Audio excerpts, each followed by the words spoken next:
Assalamualaikum warahmatullahi wabarakatuh. Kami dari kelompok 4. Kelompok kami ingin mempresentasikan tentang Kaukani. Perkenalkan, saya Dela Nurul Azhari. Saya Erin Sulisti.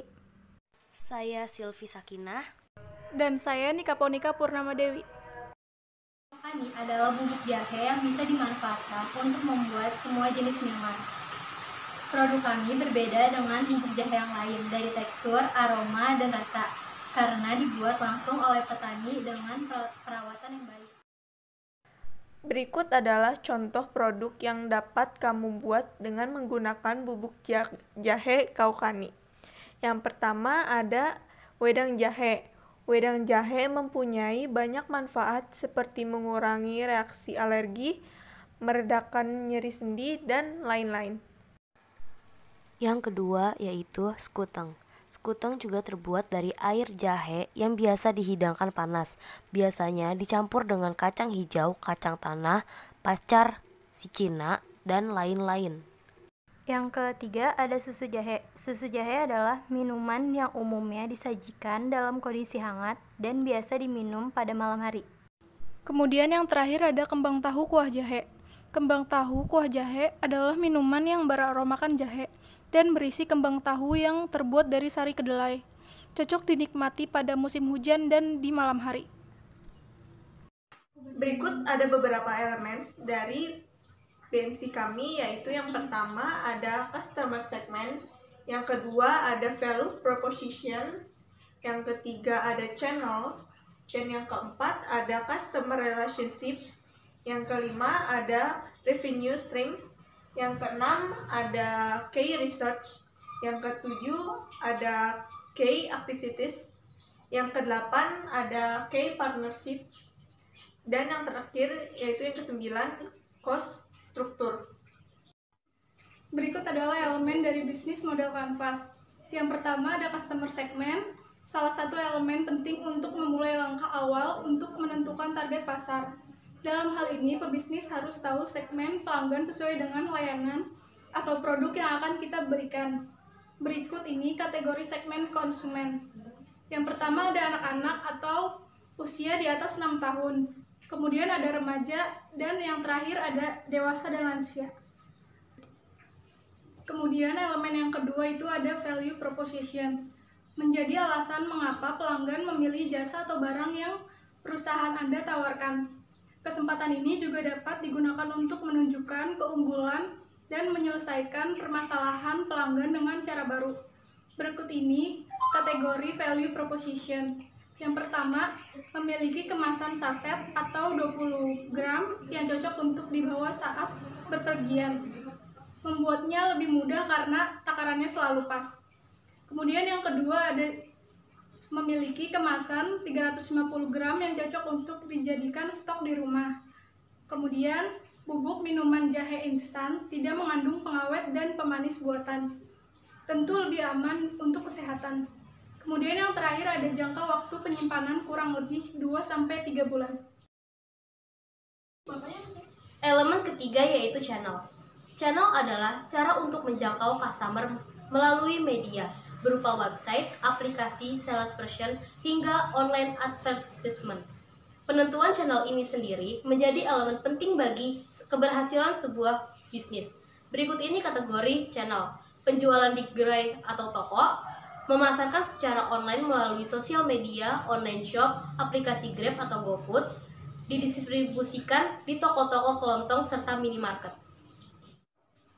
Elemen keempat yaitu customer relationship.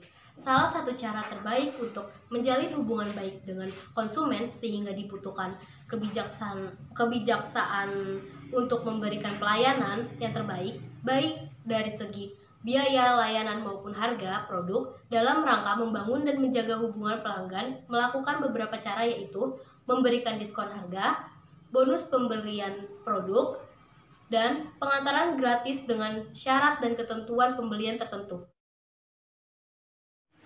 Kemudian elemen yang kelima ada revenue streams, aliran pendapatan yang masuk ke perusahaan yang didapat dari pelanggan. Karena dalam menjalankan bisnis perusahaan ada biaya yang harus dipertimbangkan seperti produk, bahan baku, dan tenaga kerja. Kategori revenue streams, selain menjual minuman jahe instan, kita juga menjual susu jahe, teh jahe, bandrek, sekoteng, dan kembang tahu dengan kuah jahe. Elemen yang keenam ada key resource atau sumber daya kunci. Dalam membangun suatu usaha, Anda harus mengetahui sumber daya yang digunakan. Sumber daya kunci merupakan hal penting yang harus dimiliki agar key activities atau aktivitas kunci dapat dijalankan dan value proposition dapat ditawarkan kepada customer segment. Berikut ini kategori dari key research. Yang pertama ada intelektual, paten merek wedang jahe, terus kemudian yang kedua human, buruh produksi dan karyawan, yang terakhir finansial atau modal awal penjualan. Elemen 7. Key aktivitas atau kegiatan kunci. Komponen kegiatan kunci harus diisi dengan kegiatan-kegiatan wajib yang dilakukan oleh perusahaan untuk menghasilkan suatu value proposition atau nilai yang ditawarkan. Berikut ini kegiatan yang harus dilakukan yaitu: yang pertama, membeli bahan baku yang diperlukan. Kedua, memulai aktivitas produksi. Yang ketiga, memulai aktivitas penjualan. Elemen ke-8 yaitu key partnership, yaitu elemen penting yang sangat berpengaruh pada konsistensi dan kelanjutan bisnis dalam periode waktu lama. Partner kunci ini bertujuan untuk meningkatkan efisiensi dan efektivitas dari key activities yang telah dibuat sebelumnya. Kategori key partnership yaitu: yang pertama ada supplier bahan baku, yang kedua ada penjualan online seperti Shopee dan Grab atau GoFood, yang ketiga ada toko kelontong atau warung dan minimarket. Lalu elemen yang terakhir yaitu cost structure atau struktur biaya.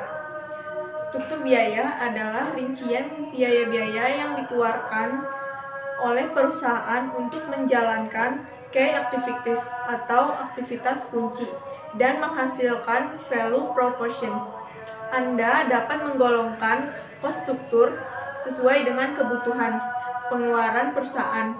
Berikut di bawah ini kategori dari cost structure, yaitu yang pertama ada biaya investasi, yaitu biaya modal awal yang membangun bisnis seperti peralatan ataupun pengurusan perizinan. Yang kedua ada biaya variabel atau operasional, yaitu biaya yang sangat berkaitan dengan penentuan harga pokok produksi dan sangat berpengaruh dengan jumlah produksi yang akan dihasilkan oleh perusahaan. Lalu yang ketiga ada biaya tetap atau fixed cost. Sebaiknya dimasukkan di dalam perhitungan keuangan perusahaan. Biaya tetap tidak berpengaruh kapasitas produksi. Apabila kapasitas produksi sedikit, maka Anda tetap membayarnya dengan harga yang sama. Sekian dari kelompok 4, kurang lebihnya mohon maaf. Wassalamualaikum warahmatullahi wabarakatuh.